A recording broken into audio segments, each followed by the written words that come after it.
do you think it waliwo okusobya ekigere okuyingirako gye bakebera endagaluse? Wenina endowooza nga nzoma. Olinamu ekyo ekirowoozo? Kuba simatidde. Kati tugamba nti luli baali bana na kati bali bana. Emasaba gy'obadde obeera. Gyendi. Era ogenda kuddayo obeereyo mwagamaka ng'ogenda gamba. Ngenda Masaba ewaka. Senga bano abazuuliddwa nti no baana bakafeero bajja ne bagamba fuluma mu nju.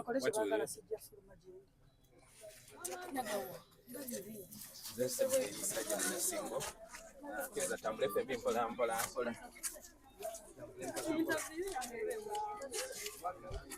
Nera kigana kuwa tuwayera.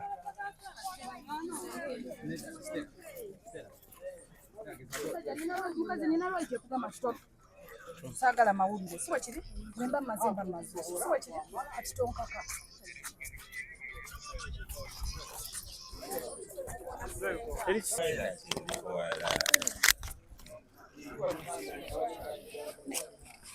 olunaku olwaleero tuzze ne babanga basoma DNA results bana bimu batano bafulumizeko abaana bana bokka. Nitwabula obulumi bwennina ekakati oba nsobola n'okutuka naye nsaba abaana endatuula nabo bagumye engeri gamenje gye yaŋŋamba egenda bakolerayo sako n'abandeeka ebbaluwa basobole bawaleka batandika obulamu. Kinga okutusobadde n'abaana b'osuubira okuba ab'omugenzi. Abaana b'ensuubira bangi kulira n'obulumi gambe nagongera sigayina. Abaana ne babadde baganye okuwa akafumito ogenda kukola otya okubanga mutabagana nabo? Ekirungi sirina kye nnoonya wa kafeero. Kye mbadde nnoonya musaayi n'abaana kuba wamu kuba bye nnina bimala nkoze ate nkyayonge singa mbalire ena kyengobe wa kafeero kyanjawulo naye abaana era abaana ngenda bawa emirimu ngenda bategekera ekyokukola gavumenti egenda nkwatirako abaana bakole. Ekirala bakirungi bamaama we bali abaana ngenda fuuka taata waabwe n'abakashawoni lowotime nende wabanga waliwo ku ssente abaana abo tebamatidde ongereyo kanfuuke taata waabwe kanfuuke taata waabwe. Omwana Swazi yalaga afulinako obukyayi. Ekirungi obukyayi oba ki sirina kye nnoonya wa kafeero. Kye mbadde nnoonya abaana kanfuuke taata waabwe era nga bwe badde bampita taata tutambule nabo ekyo kiggwe.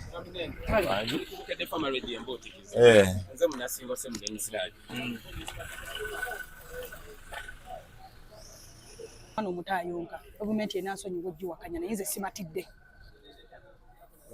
simatidde kuŋŋamba nti abaana abajja abana luli n'olwaleero be bakomyewo simatidde. Kitaffe tebandimuzikudde bandimuleseeyo. Tetuli bamativu wabula babeewaana ne balooya baabwe. Nze ngenze mu kyalo gyendi kati wekinaagaana ebyobulungi tujja kukozesa ku maanyi amalala gakiri we ziba jambiya tuneetema ate amateeka gagaanyi sere wa kafeero bwaba kafeero yangoba kati ye yanzala mu kafeero ajjanzijewo nze wendi nze wendi mwana nze wendi ate ndigumite nnyo ate nga siriko bankuuma amusaayi gwe baguguliridde olw'ensonga emu. Mama w'oyo omuwala mama wa Nagawa yatandika ku Sande waliwo eyamukuba ebyowulidde ayogera mbu nnyina bamukuba. Bwe bamukuba kyava agamba mbu yadde bankubye naye aliza kuti zirina okudda nga abaana bali bano yo Sitera yeyaguliridde bankube nga gamba nti nze naguliridde bamukube nisa kuti zirina okudda nga abaana bali bana era ffe tubanja n'omusika abaali tebannalaba liza batandika batya okubanja omusika bakibanja tezinnaba bulijjo ono yennyini gwembuuza nga ŋŋamba teri yaguliridde tebasobolera abaana bangi ono yennyini oyo kale ali mu lukwe oyo kalo taata Nende bonna bali mu lukwe. Kindly go. Let's all go home. Yasaba okuzifulani bazikule kafeero kati seke tuweebuuze essaawa ya leero ng'omusabi komyewo gwe abaana bana abaana abo bona abadonga nange kulindi ku baana 25 abaana abaali eri abaana abana kati baali bameka kitegeeza nti tebongeddeeko tebakoze eki nze ndowooza nzenga zikuwange era ngenda kuwanjogere mu mawulire oluvannyuma lw'owiiki emu nga maze okugya ne maama amaze okugya ne maama so kiba kitaagisa nti abantu bakola afiiri oli kitalimu afiiri n'olwokikuwange kati sawa yairo kati sobola agenda mu koti ngambi binya kubyogerako ndowooza mu wiiki ngemu maze okugya ne maama kubanga baddamu ne bakola omusaayi omulala ogutegeera era buli mwana awulira nga alina amazima nga awulira abeera asobola so kati nze kubanga ngange omuntu omu sobola kugamba nti nzikiriza omusaayi kodi kyembadde nwani yasikisinye singa bukedde ku matende bagamba nti babongeddeko nesawa yero tebongeddeko omwana wadde n'omu okujja kubala eri abaana abana yonna yafande ng'otujonkera nnyo badde okwidde ku ssente za bukojja bwange tusomedde ku ssente ya za taata teri muganda wa taata nyambye era ne mu kino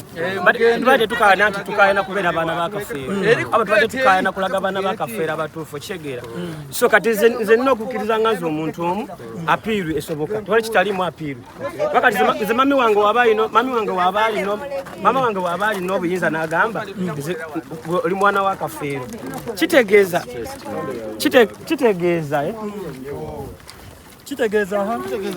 nti mami wange aba agambye nti katoga omusaayi yasobola oteekamu ssente kirungi baatugamba nti ebintu gye biri muki mu ddwaliro kati kitegeeza nti mami wange asobola ogamba nedda baleete eggumba eryo tugende mu malwaliro amalala kubanga kinene ekintu okiraba feni gavumenti etuyambye nena kyetuyambye okujjako okukola kyokutulabisa era obulabisa kubanga singa wadde ogamba nti swazi owulira singa wadde ogamba nti swazi mwana wa kafeero ngagamba nti Simon Peter mwana wa kafeero nagawa era babadde bana n'abaana bonna n'abaana bafaanana ddala kafeero okitegeera so gamba mbu tebaliiko kati soke twebuuze ogwo guba musaayi so nze sina kyengenda kwogera kati kyamaanyi naye gwe kyoyina omumanya ekusinza kweyo embeera eriwo sijja gamba nti tuli bamativu sinze zekazeka wabula abaana abasinga tetuli ki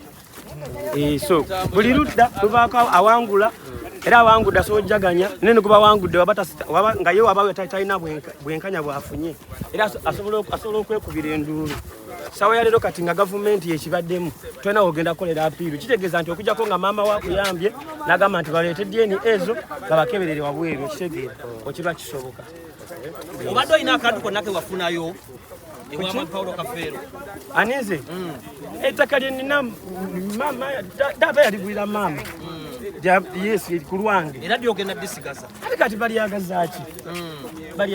ate mbadde sirwani yattaka era singa badde bagambe nti abaana bakafeero muli weba ati abamu tebalina era mbadde n'ensonga egamba nina eka 3 ntwaleeko emu ku lwabaganda bange ati ogenda kutuula ne mukadde akulage gye bakuzaale watuufu oba ogenda bivaako ng'oli omusajja omukulu kirungi obuuziza ate oli musajja mukulu kyogamba ku myaka gyange nyinza okuba nga simanyi taata wange ngenda weza emyaka 26 nandibadde ndi ku ekyo so kati nze ngambye ebintu ebimu ebyo tetubikkiriza so tetuganye basazeewo basobola osala oba katodde kino ekintu bo balaba bali mutambulira mu mmotoka za gavumenti tetugidde ku bigere kati amagoso osobola osinga atambulira mu mmotoka ya gavumenti kitegeeza nti kino gavumenti yagenza okikola nga bamanyi ne kye baagala kimala si kyekyo yes embeera bwetyo bweri yangu kyobola abantu Kafeero yennyini yayimba nti weebuuzanga lwaki omukadde anywa emmindi ate otegeera lwaki agikola ki aginywa ebintu ebisinga bw'okula bw'ojja obitegeera oba byabufuzi oba mirimu oba bufumbo ojja omanya kati kino kiwa abayimbi abaliwo ekyokuyiga bakapeke n'abalala nti ekyatuuse Kafeero kirina otutuuka kapeke bw'oba ozaala weegendereza oba n'abaana abatono nga muhanji damage teba nnene okebeza abaana babiri si kizibu naye mugenze Masaka ofunyeyo omukazi omuzaddemu ogenze Embala akusibye babiri omusiwuwo n'oweerera abaana abatali ki n'ofanga oli mwavu so kati fe artist namwe abali mu kantu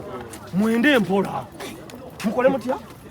ate baŋŋamba Kacyumbaali oyenda n'ebitamukwatako Kacyumbaali oyagala abakazi bane Kacyumbaali kuki Kacyumbaali yasinga okwagala abakazi mu Uganda nedda balina omusango wulira balina omusango batya ewaffe Masaka waliwo kereziya bwe bali batandika banka Centenary waliwo bajjajjaffe abawangayo ekikumi kikumi sente zaawera bwe bajjanga sente nyingi bazzukulu baabwe tugende ekitegeeza ekirungi nnyoko kye yakola myaka gy'ensanvu kiba kirungi gy'oli leero n'ekibi nnyoko kye yakola edda kiba ki. It's unfortunate that none of my clients has passed the test, but at least they've helped to resolve this dispute. Kwanga problem ene baddewo okumala emyaka nga 17 n'okweyongerayo. Naye kituyambye nti kati results tuzifunye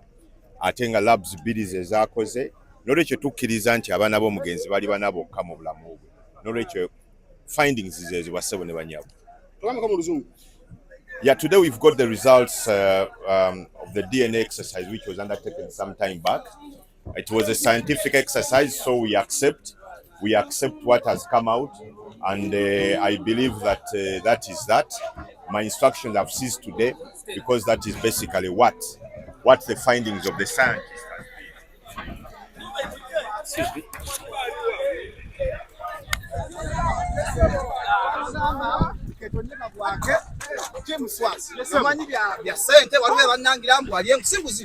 Swazi mwana wa kafero piwa nebogerera omusajja swazo musayigwanya kushinganya ogwa kafero ate kususemu nnyo atususse kutata wa kafero konko nnyo sirabanga muntu afa ayeisa neisa najja enkulu nnyo nga swazi bagamba omwana wa musawo muganda batwetondedde isoke betonze swazi abasonyiye webale kutuyamba tata mukama wange fe ku mazima kwe tutava Shalom 2561 bagambe bapromoting oluyimba kale oluyimba for mbadde mono mbadde nchimanyi mubadda naita ku interview yasooka nga we nkugambye nti bye twasooka okukola tubadde mu kkooti kubyo okumala emyaka 5 era njasooka kusiima Frida munnange nalukoola yakusooka so we twagenda twasaba kkooti etwemekole DNA era twakola DNA okusooka ku baana 14 DNA neyisawo abaana 4 ne tuddayo mu kkooli era ne baddamu ne basaba tuddemu tukole DNA ey'okubiri esinga okukwasa ennaku nti era amazima tegatigabula yadde osi abamu bagafuna mu bukyamu era neno okuzuukula eno DNA eyakoleddwa jjuuzi ffe balina letters ne beeyayisaawo tebaatuwako kopi n'emere tutegeeza nti bagenda kukola ki kuziikula omugenzi tibagenda kukola DNA bagenda bawa minisita information enfu nti twabategeezezza twakoze eki ideally abaana nziye bakona bakubira nga nfunye essimu ku ssaawa 12 ku makya nti bali mu kuziikula kijja abayiseewo baneeno so obulumi balina bungi yadde eruusi ebimu minisita akoze ogugwe naye abamu babadde bakubatembetedde ensonga babadde bakola kyetuyita misinformation babadde bamenya amateeka procedure batagikolako balina kukola ki kubeera court orders zaaliwo ezaali ziganye n'okuziikula naye nga jazi zeetaagisa baana bonna batuule consensus bagambe kati tugende tukole ki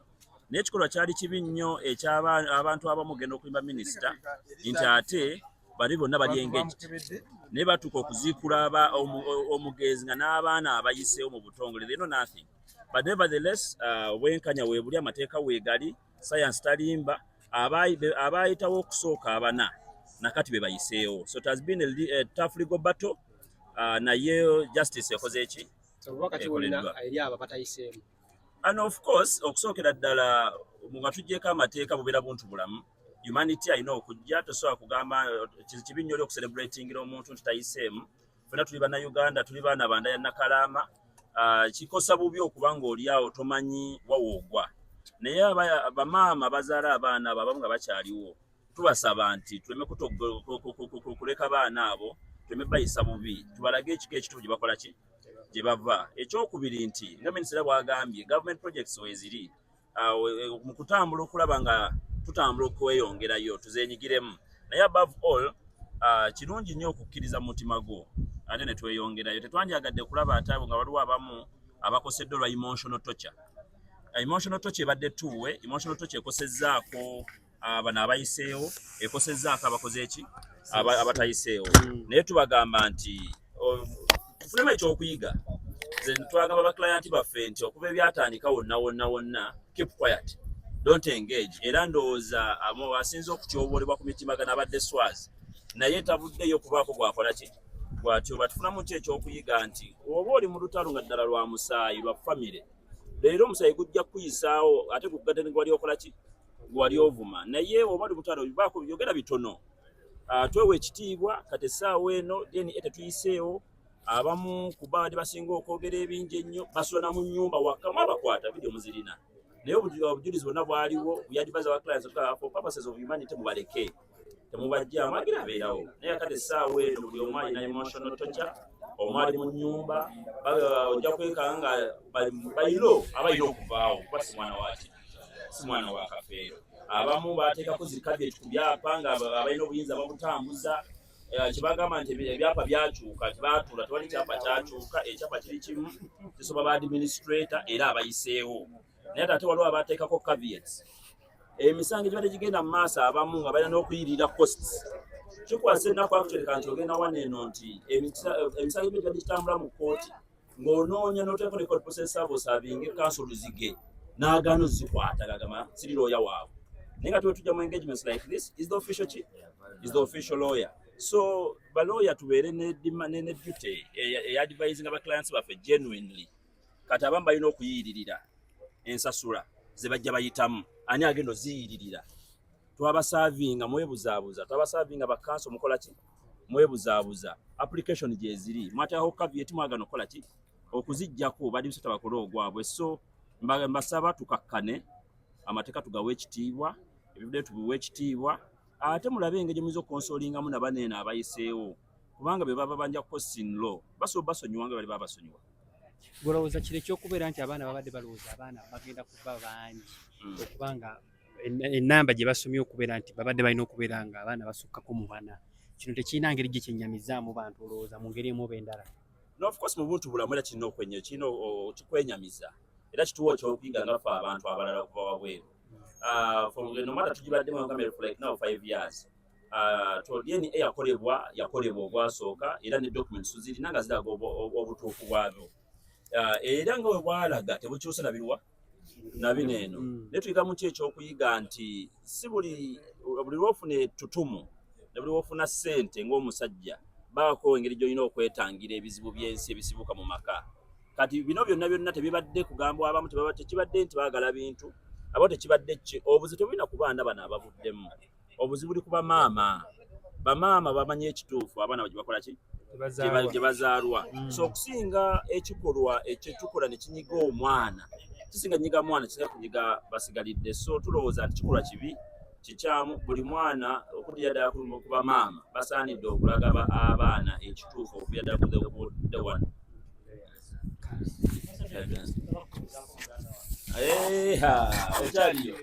ezo ensonga nga bwe zibadde bannange ebivudde mu kkooti